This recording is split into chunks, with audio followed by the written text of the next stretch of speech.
how to see who viewed your Facebook profile. So what we're gonna do is we're gonna click on our profile, and then after clicking on our profile menu, then we have to go in our official profile, then we'll click on it.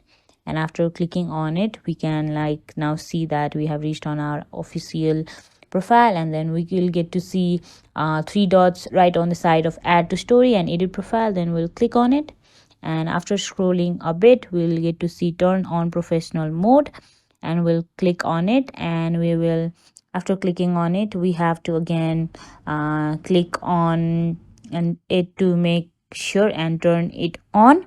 And after turning it on, what we can do is we'll reach in next page, where we can see that now our account is like now turned into a professional mode, and our profile is now a professional mode. So now we will get to see this view guide option, then we'll click on it.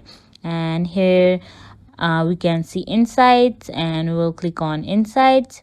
After clicking on insight, we will now be able to view insights. Then after clicking on view insights, we will be able to like after some creation like reels and videos, then we will be able to see that who viewed our Facebook profile. So that is how we can see who viewed our Facebook profile. And yeah, it is necessary to be our account to be professional in order to see someone, in order to know that who viewed our Facebook profile.